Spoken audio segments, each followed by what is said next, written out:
మదనపల్లి పట్టణంలో ఒక అన్యం పుణ్యం తెలియని 7 ఏళ్ల చిన్న అమ్మాయి పైన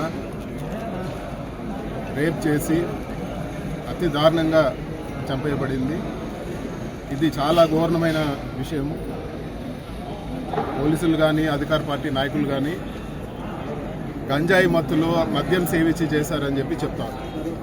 మరి ఈ గంజాయి విక్రయాలను అరికట్టకుండా మీరు ఏం చేశారు? ఈరోజు ఈ విచ్చలవిడి మద్యం అమ్ముతూ ఉంటే మీరు ఏం చేశారని చెప్పి కూడా నేను ఈరోజు ప్రభుత్వాన్ని నిలదీస్తూ ఉన్నాను.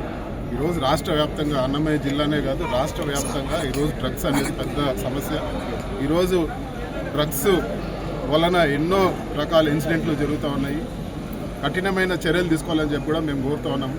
ఈరోజు ఇక్కడ కొంతమంది మీడియా మిత్రులు కూడా చెప్పడం జరిగింది, అధికార పార్టీ నాయకులు ఉన్నారని చెప్పి కొంతమందిని చూసి చూడనట్టు వదిలేస్తూ ఉన్నారు, గంజాయి విక్రయాలు విచ్చలవిడిగా జరుగుతూ ఉన్నాయని చెప్పి కఠినమైన చర్యలు తీసుకోవాలని చెప్పి కోరుతున్నాము. ఈ డ్రగ్స్ కానీ ఇలాంటి ఘోరాలు జరిగినప్పుడు ఇవి రాజకీయాలకు అతీతము, ఎవరున్నా కూడా వాటిపైన కఠిన చర్యలు తీసుకోవాలని చెప్పి మేము కోరుతూ ఉన్నాము.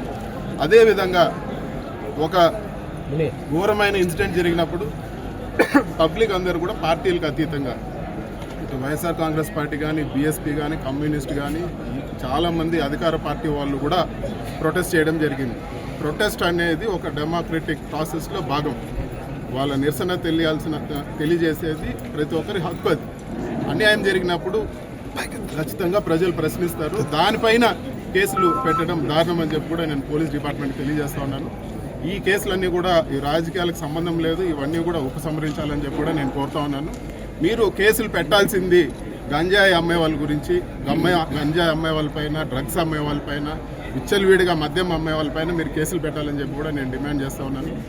ఈరోజు ఎవరిని అడిగినా కూడా ఎక్కడ దొరికినా గంజాయి దొరుకుతూ ఉందని చెప్పి ఒక కామన్ పబ్లిక్కి గంజాయి అమ్మకాలు వాళ్ళు చూసి ఇక్కడంతా అమ్ముతూ ఉన్నారని చెప్పగలిగినప్పుడు డిపార్ట్మెంట్ ఎందుకు పట్టుకోలేకుంది? ఎందుకు మీరు ఇంత పట్టుదలగా ఈరోజు నిరసన వ్యక్తం చేసిన వాళ్ళపైన పెట్టినంత పట్టుదలగా కేసులు మీరు ఈ డ్రగ్స్ కానీ, గంజాయి విక్రయాలు, అదేవిధంగా విచ్చలవిడిగా మద్యం అమ్మే వాళ్ళపైన మీరు ఎందుకు చర్యలు తీసుకోవడం లేదు?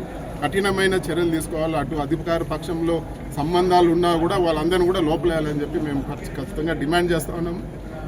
అదేవిధంగా ఈ కుటుంబానికి ఎవరైతే ఈ అమ్మాయి చనిపోయిందో వాళ్ళ తల్లిదండ్రులకు ఆర్థిక సాయం చేయాలని చెప్పి కూడా మేము కోరుతా ఉన్నాము. 25 లక్షలు వెంటనే సాయం చేయాలి. చాలామంది ఫోన్లో వాళ్ళని పరామర్శించడం జరిగింది.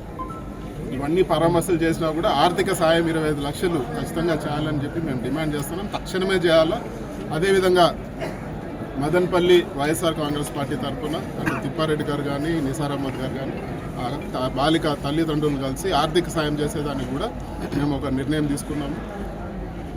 వాళ్ళ కుటుంబ సభ్యులతో కలిసి వాళ్ళకు తగిన ఆర్థిక సాయం చేస్తారని చెప్పి కూడా మా పార్టీ తరఫున నేను తెలియజేస్తా ఉన్నాను. అదేవిధంగా ఈ డ్రగ్స్ పైన ఖచ్చితంగా కఠిన చర్యలు తీసుకోవాలని చెప్పి మరొకసారి డిమాండ్ చేస్తూ సెలవు తీసుకుంటాను.